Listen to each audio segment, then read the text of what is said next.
we could find out from the reports and from the report from the BBC as well that Richard Sharp, he told the Cabinet Secretary it was all in the clear. He actually did all the right things that he was supposed to do.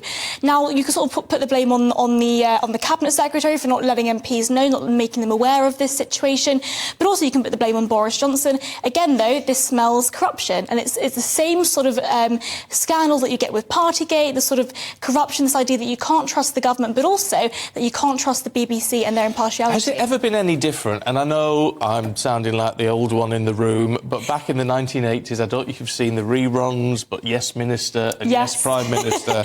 And the implication was that this sort of thing, or favour for a favour, went on all the time. Now, that was a sitcom, and but it was a pretty accurate sitcom.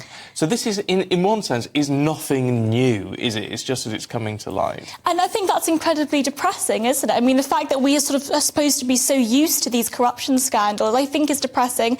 I think, Britain is supposed to be one of the, the upheaval of democracy in the world. We should be sort of stamping down on these different controversies. And actually, the fact that Richard Sharp sort of, even though he sort of told the Cabinet Secretary, the fact that this is even a scandal in the first place, I think calls into question how we appoint the BBC in the first place. I mean, the fact that the BBC chairman is appointed directly by the Prime Minister tells you everything you need to know. How much of a problem is this for Rishi Sunak? He's pledged to put integrity at the heart of his government. I actually don't think it is necessarily an issue for Rishi Sunak. I mean, the Cabinet Secretary has successively remained the same throughout Boris Johnson, Sunak's and Liz Truss's premiership altogether. I don't think this is a problem for Sunak, though. People tend to separate the scandals from within various different situations. The BBC chairman was appointed by Boris Johnson. We're two prime ministers down the line with Sunak, so I think this is a slightly different situation. It's happening now, though, in his government, isn't it? I mean, the inquiry is current. Yes, the inquiry is current, but the appointment and the scandal happened back in 2021 with two prime ministers past that, I think. So, but in a sense, and this is where I don't know if people will agree with me or not, it feels like another nail in the coffin. It almost seems like we are, inevitably heading towards a general election in which it's not that people watching. You may want Labour to win, I don't know, but it feels like, this is just what's going to happen now.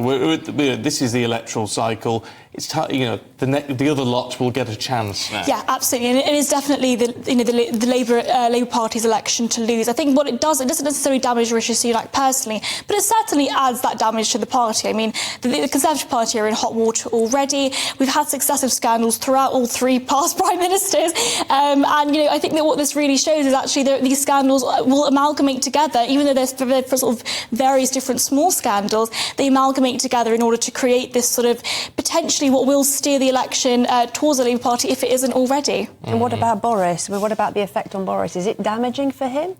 Boris Johnson sort of is a anomaly in British politics, isn't he? Because he sort of does not seem to be penetrated by any of that scandal. People forgot about Partygate very, very quickly. When it comes to the Johnson effect is sort of very short-term goldfish memory. We tend to forget these things.